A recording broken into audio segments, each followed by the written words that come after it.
हर हर महादेव दोस्तों। सावन के सोमवार की आप सभी को हार्दिक शुभकामनाएं दोस्तों। और सावन आते ही दोस्तों सभी ने चूड़ियाँ पहनना शुरू कर दी थी, हरी कांच की चूड़ियाँ।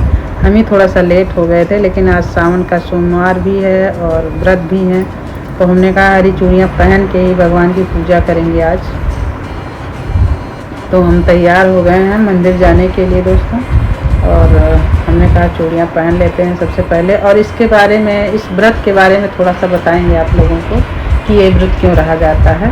तो पार्वती जी जब तपस्या कर रही थी शंकर जी को पाने के लिए, तो नारद जी ने उनसे कहा था कि आप सावन के सोमवार का व्रत करिए और जलाभिषेक करिए, शिवलिंग पर पूजा करिए, तभी शंकर जी प्रसन्न हो। पार्वती जी उनको बताए के अनुसार सावन का सोमवार का व्रत करी और पूजा करी, शिवलिंग पे जाके जलाभिषेक करी विधि विधान से, तभी शंकर जी प्रसन्न होकर उनको वरदान दिए पार्वती जी को एवं मस्त कहे, और कहा कि ठीक है, हम आपके पति बनने के लिए तैयार हैं।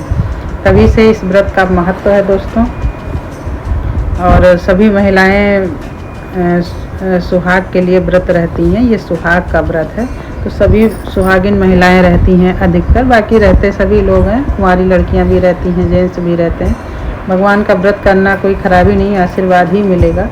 लेकिन ख़ास तौर पे ये सुहाग का व्रत होता है, सुहागिन औरतों को इसे ज़रूर रहना चाहिए दोस्तों, रखना चाहिए इस व्रत को।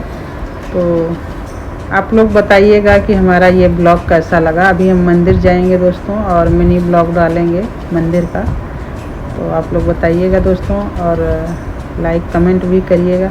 और हमारी चूड़ियाँ देखिए कैसी लग रही हैं दोस्तों। हमने चूड़ियाँ पहन ली है, और आजकल लोग ज़्यादा चूड़ियाँ नहीं पहनते हैं, कम पहनने लगे हैं, लेकिन चूड़ियाँ बहुत अच्छी लगती हैं। थोड़ी थोड़ी चूड़ियाँ हाथ में होनी चाहिए, हाथ भरा भरा सा लगता है, लेकिन आजकल पहनता कौन है, कोई पहनता नहीं है दोस्तों, लेकिन बहुत सुंदर लगती हैं। और हरे कांच की चूड़ियाँ सुहाग की निशानी होती हैं, इसीलिए इसे सभी को पहनना चाहिए। सावन में हरी चूड़ी पहनने का अपना अलग महत्व है, तो सभी को पहनना चाहिए। जिसको ना ज़्यादा पहनना हो थोड़ा पहने, लेकिन पहनना चाहिए दोस्तों। और देखिए हमने घर की पूजा कर ली है दोस्तों, हमारी घर की पूजा हो गई है। ये देखिए, ये है हमारे शंकर भगवान जी।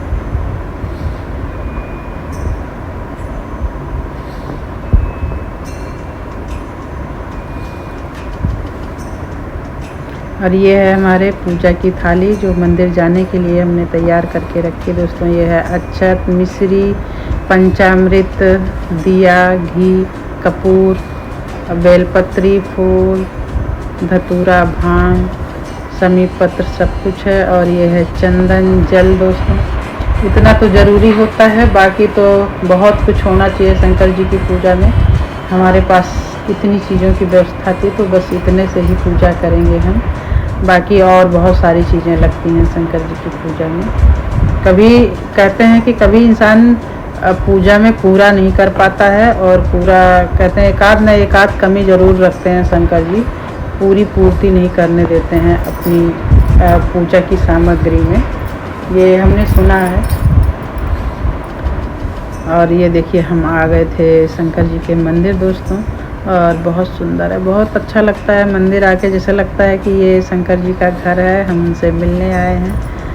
तो बहुत सुकून और शांति मिलती है मंदिर में जाके, लगता है कि जिसकी पूजा करने जा रहे हैं उनसे मुलाकात हो गई मंदिर जाने पे।